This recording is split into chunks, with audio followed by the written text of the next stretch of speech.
శ్రీనివాస్ గారు, గత ప్రభుత్వంలో ఉన్నప్పుడు కూడా అడిగాము, మోదీ వచ్చినప్పుడు అంటే దాని ప్రోటోకాల్ వెళ్ళాలని రూల్ ఉందా అని చెప్పి మీరు చాలా ముక్కుసూటిగా మాట్లాడుతూ ఉంటారు. ఏంటి నిన్న సీఎం చేసిన కామెంట్స్ అమరావతితో కాదు దేశంతో పోటీ పడుతున్నాం, ఏ రాజకీయాలు అనేది ఎంతవరకు ఎన్నికల వరకు చేస్తాం, తర్వాత రాష్ట్ర డెవలప్మెంట్ గురించే ముందుకెళ్తాం. మేమే కాదు అంటే గవర్నమెంట్ అంటే కేవలం మేము గెలిచిన ఎమ్మెల్యేలే కాదు, 119 మంది ఎమ్మెల్యేలు కలిస్తేనే గవర్నమెంట్, అందరం కలిసి ముందుకెళ్ళాలి, ప్రతిపక్ష హోదా అంటే ఏంటి, ఇవన్నీ కూడా చెప్పుకొచ్చారు. యువతకు సంబంధించి ఎంత ప్రయారిటీ ఉండాలి ఏంటి, స్పోర్ట్స్కి సంబంధించి ఇవన్నీ కూడా మాట్లాడారు కదా నిన్న. కేంద్రానికి సంబంధించి కూడా కొన్ని వినతి చేసినట్టుగా అనిపిస్తోంది, ఎందుకంటే అక్కడ కేంద్ర మంత్రి ఉన్నారు కాబట్టి, సహాయ మంత్రి బండి సంజయ్. కామెంట్ సంబంధించి మీ అభిప్రాయం? మొట్టమొదట ఐ న్యూస్ వీక్షకులకు, మీకు అక్కడ ఉన్నటువంటి పెద్దలందరికీ కూడా ఈనాటి భోగి పర్వదిన శుభాకాంక్షలు. యావత్ తెలంగాణ సమాజానికి కూడా. అదేవిధంగా కవి రచయిత అయినటువంటి అలిశెట్టికి వినమ్ర నివాళి. పార్టీ రాజకీయాలలో సీనియర్ నాయకులు, అది కాంగ్రెస్ లో కూడా పనిచేసిండ్రు, బీఆర్ఎస్ లో కూడా పనిచేసిండ్రు. సీనియర్ రాజకీయ నాయకులు జగన్నాథం గారి మృతి పట్ల వినమ్ర నివాళి. అయితే మీరు మాట్లాడినరు, మీరు అంటున్నారు కాంగ్రెస్ ముఖ్యమంత్రి గారు చేసినటువంటి కామెంట్ల పట్ల అభిప్రాయం. నేనైతే మనస్ఫూర్తిగా ముఖ్యమంత్రి గారి వ్యాఖ్యలను స్వాగతిస్తున్నా. ఎందుకంటే ఆయన వాళ్ళ గురువు అయినటువంటి ఆయన, సరే తన గురువు కాదు, సమకాలీకులు సహచరులు అన్నారు. చంద్రబాబు నాయుడు గారితో ఒక పాటు కాకుండా ప్రపంచంతోని నేను పోటీ పడతా, కుస్తీ పడతా, తెలంగాణను అభివృద్ధి చేస్తాను. మంచిదే, ఎందుకంటే తనకు పక్కన ఉన్నటువంటి రాష్ట్రం ప్రామాణికం కాదు, అంతకంటే గొప్పగా అభివృద్ధి చెందిన దేశాలతోని నేను పోటీ పడే ప్రయత్నం చేస్తా అన్నారు. మంచిదే. వారు ఆ మాటలని స్వాగతిస్తూనే, నిజంగా ఈ రోజు మీరు చూడండి, అంటే అన్ని వ్యాపారాలను ప్రభావితం చేసేటువంటి రియల్ ఎస్టేట్ రంగాన్ని పూర్తిగా కుదేలు చేసి, ఇంకా వ్యక్తిగత అవసరాలు తీర్చుకోవడానికి, వ్యక్తిగత లబ్ధి పొందడానికి, వ్యక్తిగత భూసేకరణ సాధించడం కోసం ఈ రాష్ట్రంలో రియల్ ఎస్టేట్ రంగం వృద్ధిలోకి రాకుండా జాగ్రత్త పడుతుంది ప్రభుత్వం. మొట్టమొదట అంటే ఆదాయం రాకపోయినా సరే, అప్పులు అయినా సరే, ఇప్పటికే 1,35,000 కోట్ల అప్పులు చేసినా సరే ఆదాయాన్ని పెంచుకునేటువంటి ప్రయత్నం చేయటం లేదు. ఒకటో పాయింట్. రెండో పాయింట్, మీరు ఈ రోజు అమరావతికి వెళ్తే, మా తమ్ముడు అక్కడ ఉంటాడు, వాడు విజయవాడలో ఉంటాడు. 6,000 రూపాయలకి జగన్మోహన్ రెడ్డి గారి గవర్నమెంట్ ఎన్నికలు జరిగేటప్పుడు తీసుకో అంటే, ఎందుకులే అక్కడ పెరగదు అన్న నేను. ఈరోజు 40,000 రూపాయలు అయ్యింది. అంటే ఒక ప్రభుత్వం మారిన తర్వాత అక్కడ ఉన్నటువంటి ప్రజల ఆలోచనలు కానీ, అభివృద్ధి కానీ గొప్పగా జరుగుతుంది అనేటువంటి ఆశావాద దృక్పథంలో అక్కడ ఉన్నటువంటి వ్యాపారాలు కానీ చాలా 500 రెట్లు పెరిగిపోయింది.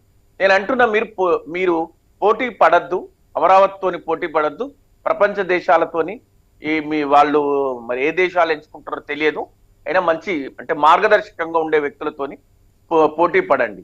ఈ రాష్ట్ర తలసరి ఆదాయాన్ని తగ్గించడంలో వాళ్ళు కృతకృత్యులు అయ్యిండ్రు. ఆ విధంగా వాళ్ళు పూర్తి స్థాయిలో మాతో పోల్చుకున్నారు. అంటే మీరు పక్కనున్న అమరావతితోని తర్వాత పోల్చుకోండి, లేదా ప్రపంచ దేశాలతోని తర్వాత పోటీ పడండి. గడిచిన 10 సంవత్సరాల ప్రభుత్వంతో పోటీ పడి దానికంటే మెరుగైన ప్రభుత్వం అందిస్తే మీరు ప్రపంచ దేశాలతో పోటీ పడ్డట్టే. ఎందుకంటే మేము తీసుకొచ్చిన ఈ ఫార్ములా కార్ రేస్ ను మీరు ఆ డబ్బులు ఇస్తా అంటే ఎఫ్ఈఓ ఇవ్వకుండా దాన్ని రద్దు చేసిండ్రు. తర్వాత వారితో చర్చలు జరిపినరు, ఆ విషయాన్ని బయట పెట్టలేదు. మీరు ఇస్తాన్న హామీలలో ప్రధానంగా వ్యవసాయానికి అది దండగ కాదు, పండగ చేస్తాము. మేము చంద్రశేఖరరావు గారు 2 పంటలకే ఇస్తున్నారు, ఎవడన్నా బుద్ధున్నోడు ఎవడన్నా 3 పంటలకు కూడా ఇవ్వచ్చు.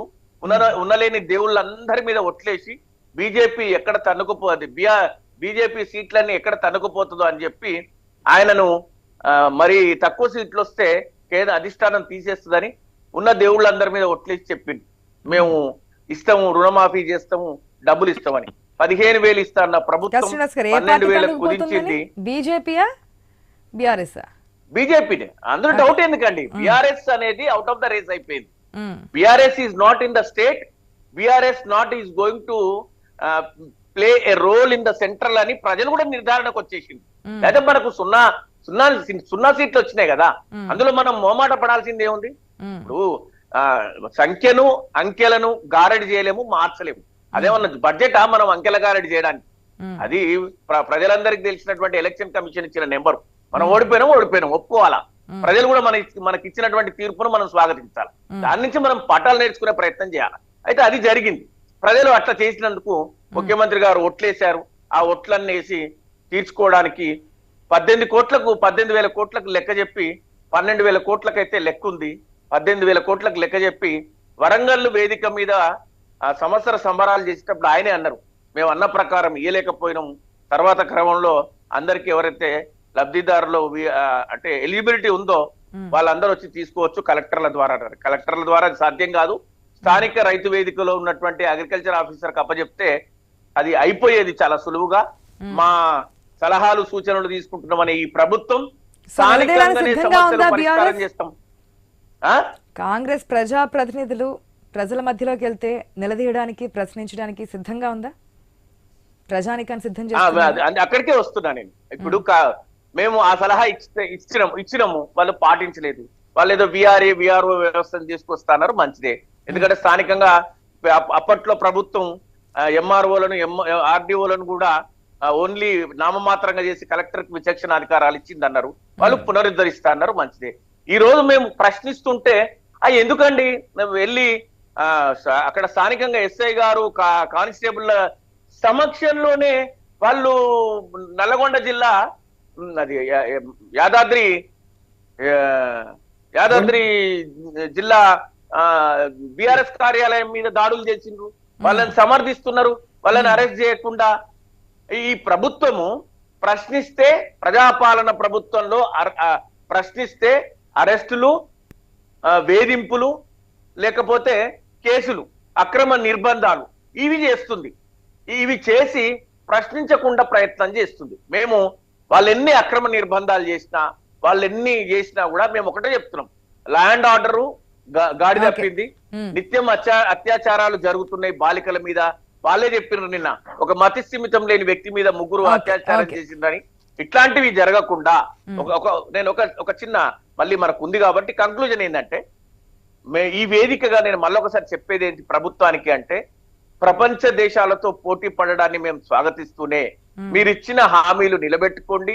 ప్రశ్నించే వ్యక్తులను మీ ప్రజాప్రభుత్వంలో ధర్నా చౌక్ను పునరుద్ధరించమని గొప్పగా చెప్పుకునే మీ ప్రభుత్వం ప్రశ్నిస్తున్నటువంటి ప్రతిపక్షాన్ని కట్టడి చేయకండి, అక్రమ కేసులు పెట్టకండి, అధికార పార్టీ యొక్క వర్షన్ కూడా తెలుసుకుందాం. దానికంటే ప్రజాస్వామ్యాన్ని పరిరక్షించండి.